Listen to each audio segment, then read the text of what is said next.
Okay, അപ്പം നമ്മൾ ഇന്നത്തെ സ്റ്റോറി കണ്ടവർക്ക് അറിയാം. ഞാൻ ഈ ഒരു സെറ്റിനെ കുറിച്ച് ഞാൻ ഡീറ്റെയിൽ ആയിട്ട് പറഞ്ഞിരുന്നു. അപ്പോൾ ഇന്നത്തെ സ്റ്റോറിയിൽ ചോദിച്ചൊരു ചോദ്യം എന്ന് പറഞ്ഞാൽ EMMCനെ കുറിച്ചാണ് കൂടുതൽ പേരും വീഡിയോ ചെയ്യാൻ വേണ്ടി പറഞ്ഞത്. അപ്പോൾ അതുകൊണ്ട് തന്നെ EMMC നമ്മൾ ഓപ്ഷൻ എടുത്തിട്ടുണ്ട്. EMMCനെ കുറിച്ച് പറയുകയാണെങ്കിൽ അതൊരു ചെറിയ ടോപ്പിക് അല്ല, പക്ഷേ ഒരു വീഡിയോയിൽ എന്തൊക്കെ കാര്യങ്ങൾ ഒരു ബിഗിനർക്ക് പറഞ്ഞു കൊടുക്കാൻ വേണ്ടി പറ്റും അതൊക്കെ മാക്സിമം തീർച്ചയായിട്ടും ഇന്ന് സാദിഖ് സാർ നമുക്ക് പ്രോമിസ് തന്നിട്ടുണ്ട്. അപ്പോൾ ഞാൻ ഓൾറെഡി പറഞ്ഞ പോലെ ഇതൊരു ഡെഡ് സെറ്റാണ്. ഇത് റിയൽ ആയിട്ട് തന്നെ ഒരു ഷോപ്പിൽ കൊടുത്ത് അവർ മാക്സിമം നോക്കിയാൽ മീൻസ് അവർ ഫോൾട്ട് ഫൈൻഡ് ചെയ്തു. അപ്പോൾ എല്ലാ സർവീസ് സെൻ്ററും എല്ലാം അടിപൊളിയാണെന്നില്ല, എല്ലാം മോശമാണെന്നില്ല. അവർ കൃത്യമായി ഫോൾട്ട് ഫൈൻഡ് ചെയ്തു, എന്നിട്ടാണ് നമുക്ക് തന്നിട്ടുള്ളത്. ഇതൊരു EMMC ഇഷ്യൂ ആണ്. ചിലപ്പോൾ അവിടുത്തെ വേണ്ട ടൂൾ ഇല്ലാത്തതുകൊണ്ടായിരിക്കും, അല്ലെ അവരുടെ അടുത്ത് ചിലപ്പോൾ ഒരുപാട് സെറ്റുകൾ വരുമ്പോൾ ചിലപ്പോൾ എല്ലാം ചെയ്യാൻ പറ്റുന്ന ഒരു സാഹചര്യം ഉണ്ടല്ലോ. അപ്പോൾ പെട്ടെന്ന് വേണമെന്ന് പറഞ്ഞപ്പോൾ ഇങ്ങോട്ട് കൊടുത്തുകൊണ്ടാണ്. അതിൻ്റെ ഭാഗമായിട്ട് നമുക്കൊരു വീഡിയോ ചെയ്യാനും പറ്റി. ഇതിനെക്കൊണ്ട് അങ്ങനെ ഒരു ഗുണമുണ്ടായി. ഡീറ്റെയിൽ ആയിട്ട് ഈ ഒരു കംപ്ലയിൻറ്റ് എങ്ങനെയാണ് സാർ എക്സ്പ്ലെയിൻ ചെയ്തെന്ന് നോക്കാം. ഏതൊരു തുടക്കക്കാരനും മനസ്സിലാകുന്ന രീതിയിൽ ഈ വീഡിയോ മാറട്ടെ എന്ന് പറഞ്ഞുകൊണ്ട്, അപ്പോൾ ഞാൻ ഫസ്റ്റ് ആയിട്ട് നിങ്ങൾ വീഡിയോ ആണെങ്കിൽ ചാനലൊന്ന് ഫോളോ ചെയ്യാൻ മറക്കരുത്. നല്ല രീതിയിൽ വീഡിയോ മനസ്സിലായിട്ടുണ്ടെങ്കിൽ നിങ്ങൾ കമൻറ്റ് ചെയ്യുക. ഞാൻ ഓൾറെഡി പറഞ്ഞിട്ടുണ്ട്, നിങ്ങൾ തരുന്ന സപ്പോർട്ടാണ് ഇനിയും വീഡിയോ ചെയ്യാനുള്ള ഒരു പ്രചോദനമായിട്ട് മാറാം. അപ്പോൾ നേരിട്ട് സാദിഖ് സാറോട് ചോദിക്കാം. സാദിഖ് സാറേ, അപ്പൊ റെഡി അല്ലേ? നമുക്ക് ഈ ഫോണിന്റെ EMMC ആണ് ഇഷ്യൂ. ഓൾറെഡി നമ്മുടെ സുഹൃത്തിന്റെ സ്ഥാപനമാണ്. അവിടെ ചിലപ്പോൾ നല്ല തിരക്കാണ്, ചിലപ്പോൾ അതുകൊണ്ട് നമ്മുടെ അടുത്ത് നന്നായിരിക്കാം. ഒന്ന് നമുക്ക് നമ്മളുടെ പ്രേക്ഷകർക്ക് മനസ്സിലാവുന്ന രീതി, കാരണം EMMC ഒന്ന് ഈ സെറ്റ് കൊണ്ടുവരാനുള്ള പ്രധാന കാരണം നമ്മുടെ സ്റ്റോറിയിൽ ഇന്നലെ നമ്മളൊരു പോസ്റ്റ് ചെയ്തു, നിങ്ങൾക്ക് ഏതാണ് ടോപ്പിക് ഡൗട്ട് ചോദിക്കാറുണ്ട്. അപ്പൊ അവർ കൂടുതൽ പേരും പറഞ്ഞത് EMMCയിൽ ഒരു വീഡിയോ ചെയ്യാം. ഇപ്പൊ EMMC വീഡിയോ ആ കമന്റ് അടക്കം മെൻഷൻ ചെയ്ത് സ്റ്റോറിയിൽ ഇട്ടിട്ടുണ്ട്. അപ്പോൾ ഒരു തുടക്കക്കാരന് എന്തൊക്കെ കാര്യങ്ങളാണ് EMMCയിൽ മനസ്സിലാക്കാനുള്ളത്, എങ്ങനെയാണ് ഒരു സെറ്റ് EMMC ഇഷ്യൂ വന്നാൽ സോൾവ് ചെയ്യാൻ പറ്റുക, ഇതൊന്ന് എക്സ്പ്ലെയിൻ ചെയ്താൽ. ഇത് ഈ മോഡലിനെ കുറിച്ച് തന്നെ പറയാം. ഇപ്പൊ ഈ മോഡൽ Redmi Note 6 Pro എന്ന് പറഞ്ഞ മോഡലാണ്. ഇത് മാർക്കറ്റിൽ കൂടുതലായിട്ട് ഡെഡ് വരുന്ന ഒരു കംപ്ലൈന്റ് വരുന്ന ഫോണാണ്. അപ്പൊ ഈ ഒരു മോഡലിൽ വരുന്നത് സാംസങ്ങിന്റെ അല്ലെങ്കിൽ വേറെ ഏത് ബ്രാൻഡിന്റെ EMMC ആണെങ്കിൽ കൂടി ഇത് ഡെഡ് ആവാനുള്ള സാധ്യത വളരെ കൂടുതലാണ് ഈ ഒരു മോഡലിന് മാത്രം സ്പെസിഫിക് ആയിട്ട്. പക്ഷെ അതിന്റെ മുന്നേ ഞാൻ കുറച്ച് കാര്യങ്ങൾ പറഞ്ഞുതരാം. ഇപ്പോൾ പല ടെക്നീഷ്യന്മാർക്കുള്ള ഒരു പ്രശ്നം എന്താ വെച്ച് കഴിഞ്ഞാൽ EMMC മാറ്റാൻ അവർക്ക് അറിയായിരിക്കും, പക്ഷെ പ്രോഗ്രാം ചെയ്യാൻ അറിയണ്ടാവില്ല. അല്ലെങ്കിൽ റീബോളിങ് ചെയ്യാൻ പെർഫെക്റ്റ് ആയിട്ട് ചെയ്യും, ഗമ്മെല്ലാം അടിപൊളിയായിട്ട് ക്ലീൻ ചെയ്യും, പക്ഷേ പ്രോഗ്രാം ചെയ്യാൻ അറിയില്ല. ഇനി പ്രോഗ്രാം ചെയ്ത് കഴിഞ്ഞാൽ ഫുൾ ഓൺ ആവില്ല, ലോഗോയിൽ വന്ന് സ്റ്റക്കായി നിൽക്കുക. അപ്പോൾ അങ്ങനെ കംപ്ലീറ്റ് ആയിട്ടുള്ള A to Z കാര്യങ്ങൾ അവർക്ക് അറിയാത്തതിൻ്റെ ഒരു പേരിൽ കുറച്ച് പ്രശ്നങ്ങൾ വരുന്നുണ്ട്. അപ്പോൾ അങ്ങനെയുള്ള കാര്യങ്ങൾക്ക് അവർക്കുള്ള ടെക്നീഷ്യന്മാർ മനസ്സിലാക്കേണ്ട ഒരു കാര്യം എന്താണെന്ന് വെച്ച് കഴിഞ്ഞാൽ, ഈ Qualcomm CPU വരുന്ന ഏത് ഫോണും EMMC മാറ്റണം എന്നുണ്ടെങ്കിൽ, അതായത് RPMB ക്ലീൻ ചെയ്യാൻ പറ്റുന്ന സാംസങ്ങിൻ്റെ EMMC മാത്രമേ പറ്റുള്ളൂ.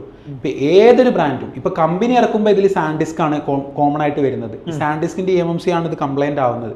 പക്ഷേ ടോഷിബ ആയാലും സ്കൈനിക്സ് ആയാലും മൈക്രോൺ ആണെങ്കിലും ഏത് ബ്രാൻഡ് ആയാലും Qualcomm CPU ആണോ നിങ്ങളുടെ ഫോണിൽ CPU വരുന്നത്, അതിൽ സാംസങ് എന്നുള്ള ബ്രാൻഡിൻ്റെ മാത്രമേ പറ്റുള്ളൂ. അതങ്ങനെ സാംസങ് മാത്രമേ പറ്റുള്ളൂ എന്ന് പറയാൻ കാരണം, നിലവിൽ സാംസങ്ങിൻ്റെ ഫോണിൻ്റെ EMMC മാത്രമേ replay protect memory block clean ചെയ്യാൻ പറ്റുള്ളൂ. ഈ ഒരു ഓപ്ഷൻ സാംസങ് പലരും സ്കൈനിക്സ് ഇതേ സെയിം മോഡലിന് വേറെ സെറ്റിൽ നിന്ന് ഊരിയിട്ടാലും വർക്കാവില്ല. ഇപ്പോൾ ഉദാഹരണത്തിന് Redmi Note 6 Proന്റെ ഈ സെറ്റാണ് ഡെഡ്, ഇത് EMMC ആണ് കംപ്ലൈന്റ്. ഇതേ Redmi Note 6 Pro വേറെ ഒരു വർക്കിംഗ് സെറ്റിൽ നിന്ന് ഊരിയിട്ടാലും ഫോൺ ഓൺ ആവില്ല, കാരണം ആ CPU ആയിട്ട് മാച്ച് ആവില്ല. അപ്പൊ ഇങ്ങനെ ഒരു പ്രശ്നം പല ടെക്നീഷ്യന്മാരും എന്ത് ചെയ്യും, അതേ മോഡലിൽ നിന്ന് ഊരിയിടും. ചിന്തിക്കും, ഈവൻ ചിലപ്പോൾ ലൈവ് സെറ്റ് ആയിരിക്കാം. എന്നാൽ പോലും മനസ്സിലാക്കേണ്ട, Qualcomm CPU വരുന്ന ഫോണുകളിൽ സാംസങ്ങിൻ്റെ ബ്രാൻഡ് മാത്രമേ പറ്റുള്ളൂ. അത് അങ്ങനെ പറയാൻ കാരണം എന്താണെന്ന് വെച്ച് കഴിഞ്ഞാൽ, സാംസങ്ങിൻ്റെ ബ്രാൻഡിൽ മാത്രമാണ് ഇപ്പോൾ നിലവിൽ UFI ആയാലും ECG Tag Plus ആയാലും RPMB ക്ലീൻ ചെയ്യാനുള്ള ഒരു ഓപ്ഷൻ ഉള്ളത്. അപ്പോൾ RPMB ക്ലീൻ ചെയ്ത് നമ്മൾ ഫ്ലാഷ് ഫയൽ ലോഡ് ചെയ്തിട്ട് ഫ്ലാഷ് ചെയ്താലും ലോഗോയിൽ സ്റ്റക്കായി നിൽക്കും. പ്രത്യേകം ശ്രദ്ധിക്കേണ്ടത്, ഡിവൈസ് കോൺഫിഗറേഷൻ എന്നുള്ളൊരു ഫയലുണ്ട്. അപ്പോൾ ആ ഒരു ഫയൽ പലർക്കും അറിയില്ല. EMMC മാറ്റും, EMMC മാറ്റി കഴിഞ്ഞിട്ട് ലോഗോയിൽ സ്റ്റക്കായി നിൽക്കും, ഫ്ലാഷ് ഫയൽ മാറ്റി അടിച്ചുകൊണ്ടേയിരിക്കും. അപ്പം ഇങ്ങനെ ഒരു സമയത്ത് നിങ്ങൾ ശ്രദ്ധിക്കേണ്ടത്, ഡിവൈസ് കോൺഫിഗറേഷൻ എന്നൊരു ഫയലുണ്ട്. ആ ഫയലും കൂടെ ലോഡ് ചെയ്താൽ മാത്രമാണ് കംപ്ലീറ്റ് ആയിട്ട് ഓൺ ആവുള്ളൂ. പ്രത്യേകം ശ്രദ്ധിക്കേണ്ട കാര്യം, അപ്ഡേഷൻ ഓഫാക്കി ഇടണം.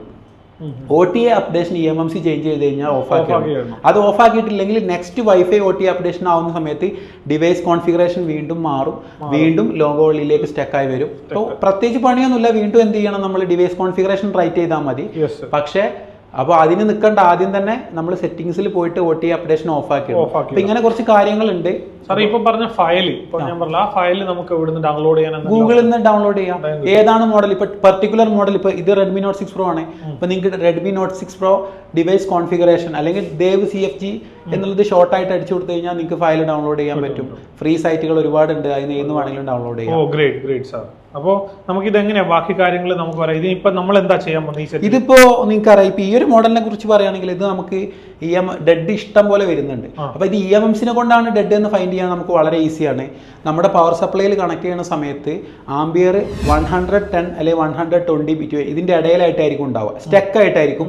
കമ്പ്യൂട്ടറിൽ കണക്ട് ചെയ്യുന്ന സമയത്ത് പോർട്ട് എടുക്കും, ക്വാൽകോം QD ലോഡർ പോർട്ട് എന്ന് പറഞ്ഞ പോർട്ട് എടുക്കും. പവർ സപ്ലൈയിൽ 100-110 സ്റ്റക്ക് ആവും. ഈ ഒരു രണ്ട് കാര്യങ്ങൾ കറക്റ്റ് ആണ് എന്നുണ്ടെങ്കിൽ നിങ്ങൾക്ക് 100% ഉറപ്പിക്കുക EMMC കംപ്ലൈന്റ് ആണ്. എസ്പെഷ്യലി സാൻഡിസ്ക് എന്ന് പറയുന്ന ഒരു ബ്രാൻഡിന്റെ EMMC ആണ് ഈ ഒരു മോഡലിൽ വരുന്നത്. സാൻഡിസ്ക് ബ്രാൻഡ് ആണെങ്കിൽ പിന്നെ ഒന്നും നോക്കാനില്ല, നിങ്ങൾക്ക് EMMC റീപ്ലേസ് ചെയ്യാന്നുള്ളതാണ്. അപ്പൊ EMMC മാറ്റുന്ന സമയത്ത് നമുക്ക് പുതിയ തന്നെ വേണമെന്നില്ല, ഏത് സ്ക്രാപ്പ് ബോർഡിൽ നിന്ന് വേണമെങ്കിലും, ഹോണർ, ഹുവായി, റെഡ്മി, ഓപ്പോ, വിവോ ഏത് ബ്രാൻഡിൽ നിന്ന് വേണമെങ്കിലും നിങ്ങൾക്ക് സാംസങ്ങിന്റെ EMMC ആയാൽ മതി. അത് കമ്പാറ്റബിളി ചെക്കിങ് ചെയ്യാൻ വേണ്ടി ഇന്ന മോഡൽ വേണം എന്നൊന്നുമില്ല, ബ്രാൻഡ് മാത്രം സെയിം ആയാൽ മതി. Okay okay. ഇനി സാർ ഗ്രേറ്റ്. അതുപോലെ നമുക്ക് ഇത് ഒന്ന് ചെയ്ത് കാണിക്കാം. ചെയ്ത് കാണിക്കാം.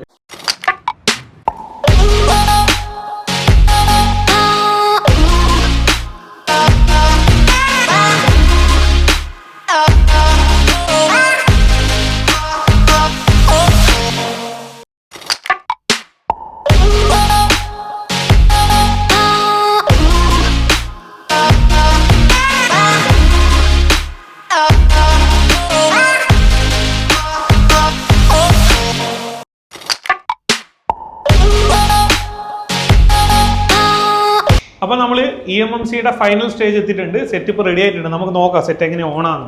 സാർ ഒന്ന് കാണിച്ചോ. അപ്പൊ പ്രോസസ്സ് കംപ്ലീറ്റ് കഴിഞ്ഞ് സെറ്റ് ഓണാക്കാണ്. ഒരു ലൈവായിട്ട് എൻ്റെ ഇപ്പോൾ ഏകദേശം ഒരു 15 മിനിറ്റ് ഈ ഒരു ഫോൺ റെഡി ആകാൻ വേണ്ടി എടുത്തുള്ളൂ. ഈ ഒരു 15 മിനിറ്റ് കൊണ്ട് നമുക്ക് EMMC ഇഷ്യൂ സോൾവ് ചെയ്യാം. ഒരു EMMC ഇഷ്യൂ സോൾവ് ചെയ്താൽ നിങ്ങൾക്ക് കിട്ടുന്ന പ്രൈസ് റേഞ്ച് അല്ലെ നിങ്ങൾക്ക് കിട്ടുന്ന സർവീസ് ചാർജ് എത്രയാണെന്ന് നിങ്ങൾക്ക് അറിയാം. അപ്പം അതുകൊണ്ട് തന്നെ ഇത്തരത്തിൽ നമുക്ക് സ്കില്ല് ഉപയോഗിച്ച് മാക്സിമം ഏർണിംഗ് ചെയ്യാൻ പറ്റുന്ന കംപ്ലൈന്റിനെ കുറിച്ച് പഠിക്കാം. അത്തരം സ്കില്ലുകൾ നിങ്ങളെ കയ്യിൽ വരുത്താം. അപ്പോൾ സാറേ ഇതിന്റെ പഴയ EMMC എവിടെയുള്ളത്? പഴയ EMMC ഇതോ സാറേ, സാൻഡിസ്കിന്റെ EMMC ആണ്. ഇനി കുട്ടികൾക്ക് റീബോളിംഗ് പ്രാക്ടീസിനൊക്കെ ഓക്കെ ഓക്കെ. ഇതാ പഴയ EMMC നമ്മളെ കയ്യിലുണ്ട്. അപ്പോൾ നമ്മൾ ശരിക്കും ഒരു EMMC പ്രോപ്പറായി മാറ്റുകയാണ് ചെയ്തത്. അപ്പോൾ ആ മാറ്റുന്ന സമയത്ത് നമുക്ക് ഇതാ ഓൺ ആയിട്ടുണ്ട്. ഒന്ന് നോക്കാം സാറേ.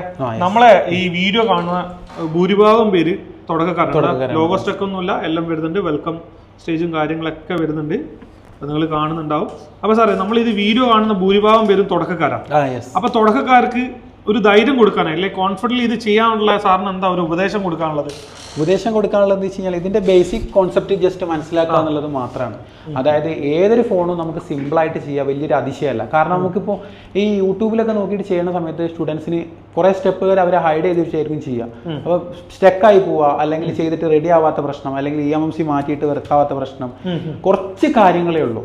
ആ കാര്യങ്ങൾ പൂർണ്ണമായിട്ട് മനസ്സിലാക്കി കഴിഞ്ഞാൽ വളരെ സിമ്പിളാണ്. ഇപ്പൊ സാറിന് തന്നെ അറിയാം, നമുക്ക് വളരെ പെട്ടെന്ന് സിമ്പിളായിട്ട് ഓൾറെഡി അറിയാം. ഈ ഒരു അറിവ് കുട്ടികൾക്കും കിട്ടിക്കഴിഞ്ഞാൽ അവർക്കും ഇത് വളരെ സിമ്പിളായിട്ട് 10-15 മിനിറ്റ് കൊണ്ട് 2000-3000 രൂപ ഏകദേശം സർവീസ് ചാർജ് വരുന്നുണ്ട് ഒരു EMMC ചേഞ്ച് ചെയ്യാൻ വേണ്ടിയിട്ട്. ഇപ്പോൾ സാറിന് ലൈവായിട്ട് ലൈവായിട്ട് നമ്മളിപ്പം കണ്ട അതേ സെറ്റ് തന്നെയാണ്. അതിന്റെ ബാക്ക് പാനൽ കാര്യങ്ങളൊക്കെ ഇതാ ഇവിടെ വെച്ചിട്ടുണ്ട്. അപ്പൊ ഞാൻ പറഞ്ഞല്ലോ, ഇപ്പോൾ ഇത് വന്നിട്ട് നിങ്ങൾക്ക് അനുഭവിച്ചറിയാനുള്ള ഒരു അവസരമാണ്. നിങ്ങൾ ഇവിടെ വരുന്ന കുട്ടികളെല്ലാം അവർ പല സെന്ററുകളിൽ നിന്നും റിട്ടേൺ ആക്കിയുള്ള സെറ്റുകളെല്ലാം കൊണ്ടുവന്നിട്ട് ചില കാരണങ്ങളാൽ റിട്ടേൺ ആക്കിയ സെറ്റാണ് അവരെന്നെ ചെയ്ത് റിപ്പയർ ചെയ്ത് ആ ഒരു സന്തോഷം അടയുന്നത്. കാരണം പ്രത്യേകിച്ച് ഒരു ഡെഡ് ഉള്ള ഫോണ് ഓണായി വരുമ്പോൾ കിട്ടുന്ന ഒരു ടെക്നീഷ്യന്മാർക്ക് ഒരു സന്തോഷമുണ്ട്. അത് അനുഭവിച്ചറിഞ്ഞ ഒരാളാണ്. അതുപോലെ തന്നെ എല്ലാവർക്കും അത് അനുഭവിച്ചറിയാൻ വേണ്ടി പറ്റും. ഇതൊരു വലിയ മാജിക് ഒന്നുമില്ല. ഒരു ചിപ്പ് ലെവൽ ടെക്നീഷ്യൻ 1 ലക്ഷം രൂപ സാലറി മേടിക്കുന്നുണ്ടെങ്കിൽ അത് ഒരു അത്ഭുതമായിട്ടുള്ള കാര്യമായിട്ട് ഈ ഒരു സാഹചര്യത്തിൽ ഇല്ല. കാരണം അത്രയും വലിയ സർവീസ് ചാർജസ് ആണ് പല കംപ്ലൈന്റിലും ഈടാക്കാൻ വേണ്ടി പറ്റുന്നത്. അത് നിങ്ങൾക്കും പറ്റും. അതിൽ വലിയ നിങ്ങൾ പ്രോപ്പറായി കാണുന്ന കാര്യങ്ങൾ കൃത്യമായി മനസ്സിലാക്കി അത് എക്സിക്യൂട്ട് ചെയ്യാനുള്ള ധൈര്യം നിങ്ങൾ കാണിക്കുക. എപ്പോഴും നിങ്ങൾ അറിവ് വളർത്തിക്കൊണ്ടേയിരിക്കുക.